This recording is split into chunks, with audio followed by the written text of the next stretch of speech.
சர்மா அக்பர் நம்மளோட இருக்கு, அவர் கேட்கலாம். சார் வணக்கம்.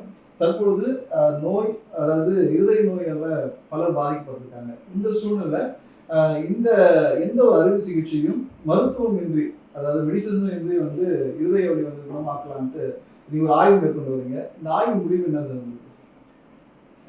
முதல்ல நீங்க புரிஞ்சுக்கணும், ஹார்ட் ஃபெயிலியர்னா ஹார்ட் பலவீனமா ஆயிருக்கு. அது ஒரு தனி வியாதி தான்.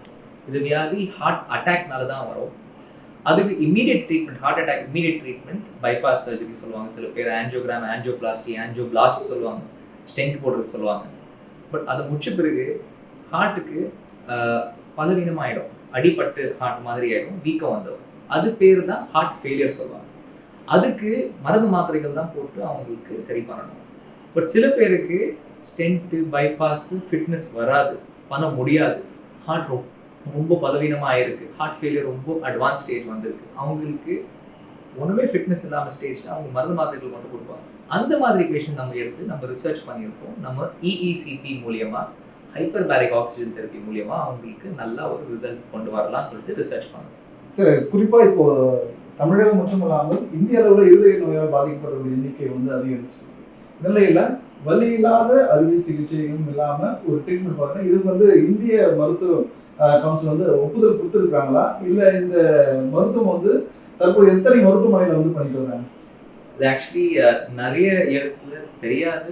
But IMA, Indian medical council, IMA இது ஒரு approved therapy, FDA approve therapy. Indian medical council கூட அப்ரூவ் பண்ணியிருக்காங்க. நிறைய ஹாஸ்பிட்டல்ஸ் கூட இருக்கு. பட் இது ஒரு நிக்லெக்டட் தெரப்பி. ஏன்னா இது ஒரு நாள் 2 நாள் கிடையாது. இது ஒரு 6 வாரம் ரெகுலரா ஒரு கார்டியாக் ரீஹாபிலிட்டேஷன் மாதிரி பண்ணணும். அன்ஃபார்ச்சுனேட்லி நம்ம இந்தியாவில் குவிக், ஃபாஸ்ட், ரொம்ப சீக்கிரமா ரிசல்ட்ஸ் தேவைப்படுது. வந்த உடனே ட்ரீட்மெண்ட் எடுத்துட்டு அவங்க போயிடணும். பட் அது எல்லா கண்டிஷன்ஸ்க்கு செட் ஆகாது. இப்போ நம்ம ஹார்ட் ஃபெயிலியர் ஒரு கேன்சர் மாதிரி தான், புற்றுநோய் மாதிரி தான். அது புரிய வர்றதுக்கு மருந்து மாத்திரைகள் போட்டு கூட சரியாகும். அதோட சரி, கேன்சர் வந்தா மருந்து மாத்திரைகள், சர்ஜரி தவிர அவங்களுக்கு என்ன பண்ணுவாங்க, கீமோதெரப்பி கொடுப்பாங்க, ரேடியேஷன் தெரப்பி கொடுப்பாங்க. அதே மாதிரி நம்ம ஹார்ட் ஃபெயிலியருக்கு கீமோ ரேடியேஷன் பதிலாக EECP, enhanced external counter pulsation and hyperbaric oxygen therapy கொடுத்து அவங்களுக்கு சரி பண்றோம். சரி, இப்போ தொடர்ச்சியா இப்போ இந்த சிகிச்சை மேற்கொள்வது எவ்வளோ காஸ்ட் இருக்கு? இப்போ பொருளாதார செலவும் வந்து ரொம்ப முக்கியத்துவம் வாய்ந்ததா இருக்கு. இப்போ இந்த சிகிச்சை மேற்கொள்ள எவ்வளோ நிதி, அதாவது செலவழிக்கக்கூடிய சூழல் இருக்கு?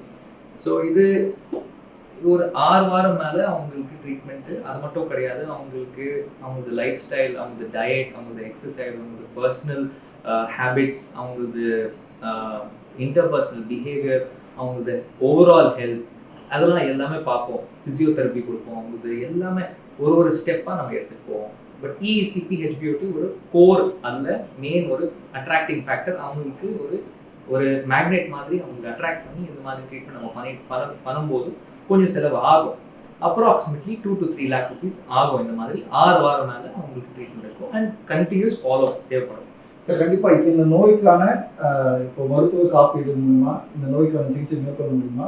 அதுக்கு ஏதாவது வாய்ப்புகள் இருக்கா? ஆமாம், முன்னாடி இருந்தது, அவங்களுக்கு CM ஸ்கீம் இருந்தது. பட் இப்போ ஒரு 3 years-ஆ இந்த மாதிரி ஸ்கீமுக்கு அவங்க டீநோட்டிஃபை பண்ணியிருக்காங்க. அதுக்காக தான் நான் திருப்பி இந்த மாதிரி ப்ரெசென்ட் பண்ணி Omandurar, GH, MMC, KMC, Stanley, Chengalpattu எல்லா இடத்துல, இப்போ ரீசெண்டாக எய்ம்ஸ் டெல்லி, நியூ டெல்லியில் கூட கூப்பிட்டுருக்காங்க. ஒரு சென்ட்ரல் கவர்மெண்ட் மூலியமாக இந்த மாதிரி PM ஸ்கீமில் கூட கொண்டு வரதுக்காக நம்மளுக்கு ப்ரெசன்டேஷன் கூப்பிட்டுருக்காங்க. May 8th, 9th and 10th ISHR, that is Indian Society of Heart Research-ல கூப்பிட்டுருக்காங்க. நான் அங்கே போய் ப்ரெசென்ட் பண்ணுறேன்.